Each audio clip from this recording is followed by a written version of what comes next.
अतिक्रमण हटाव नोटिशीविरोधात प्रकाश कांबळे यांचे आमरण उपोषण, न्याय मिळण्याची मागणी.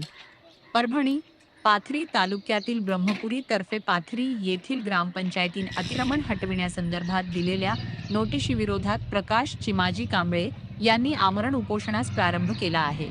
संबंधित नोटीस तात्काळ मागे घेऊन न्याय द्यावा अशी मागणी त्यांनी जिल्हा प्रशासनाकडे केली आहे.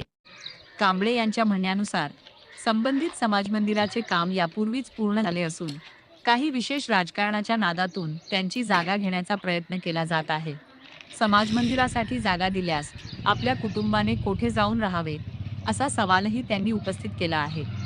कांबळे कुटुंब समाजमंदिराच्या विरोधात नसून केवळ आपली जागा वाचावी आणि सध्या जशी परिस्थिती आहे ती कायम ठेवण्यात यावी अशी त्यांची भूमिका आहे.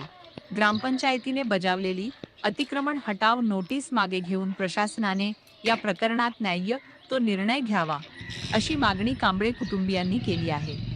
दरम्यान या प्रकरणामुळे ब्रह्मपुरी तर्फे पाथरी परिसरात चर्चेला उधाण आले असून प्रशासन या आमरण उपोषणाची आणि संबंधित मागण्यांची दखल कधी घेणार याकडे सर्वांचे लक्ष लागले आहे.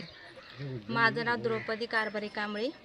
मला फक्त एवढंच म्हणायचं की 35 वर्षापासून इथं जे राहिलेले माणसं आहेत, माझे चुलते मामा वगैरे, तर हे समाजाचं मंदिर जे पहिलं नंतर बांधलंय आणि आता हे लोक अलीकडे सरकायचं म्हणायला लागले. तिथं त्यांची जागा नसताना हे जुनं घर आहे, कुठपर्यंत आले हे बघायचं. आणि ह्यांनी काही नवीन केलं नाही, हे समाजाच्या आधीपासून घर बांधलेलं आहे. आता हे समाज मंदिर नंतर झालं 4-5 वर्षापासून.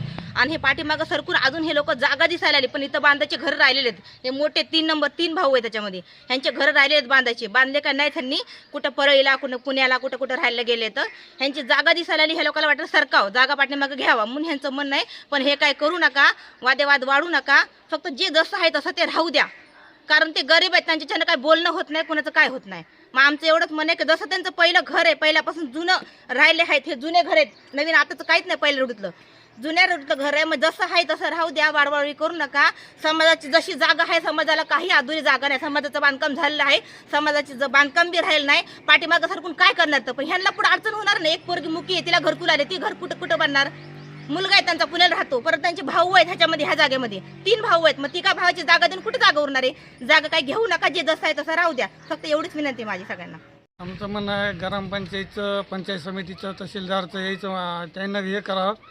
जे सत्य आहे जे त्यानं ठरवावं. असं की ना सत्यात म्हणजे काही नसलं तरी त्यानं कुणी जर बळ करून जर दबावाखाली जर याने जागा जर कुणाला देत असली तर अशी एक गोष्टी होऊ नये. एक गरीब परिवार उठून समजा जर इतर तुम्ही जर सामाजिक माणसाला जर समाजासाठी जर जागा देत असले तर हे असं होऊ नये की समाजामध्ये आमचे भांडण लागण्यात हे येतं आहे. याच्यामध्ये राजकारण काढू नये त्यानं काहीच नाही. आमचं म्हणणं आहे की ज्याची जागा आहे त्याला द्यावा, उगाच सामाजिक तणाव वाढवू नये त्यानं. आमचं एवढीच विनंती आहे.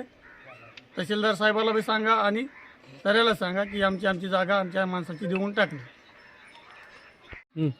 चिमाजी मल्हारी कांबळे हे आमचे चुलते आहेत. मी सूर्यकांत केरबा कांबळे. त्याच्या अगोदर आमचं गाव आलं तेव्हापासून इथले राहणारे आहेत. इथं जागा बांधलेली आहे. नंतर 4 वर्षाच्या नंतर हे मंदिर झालेलं आहे. ते बी मंदिर 5 फूट महागं सरकून बांधलेलं आहे. त्याच वेळेस बांधू देत नव्हतं. ते म्हणले 5 फुटानं काय फरक पडायला, 5 फूट द्या, आम्हाला पुढी जागा कमी पडायली. ठीक आहे, मग ते 5 फूट दिलं. पुन्हा आता काय राहिलं त्याचं, आम्हाला घरच जागाच नाही तर राहिलं तर ते आणि पुढी दुसरंच भडकायले.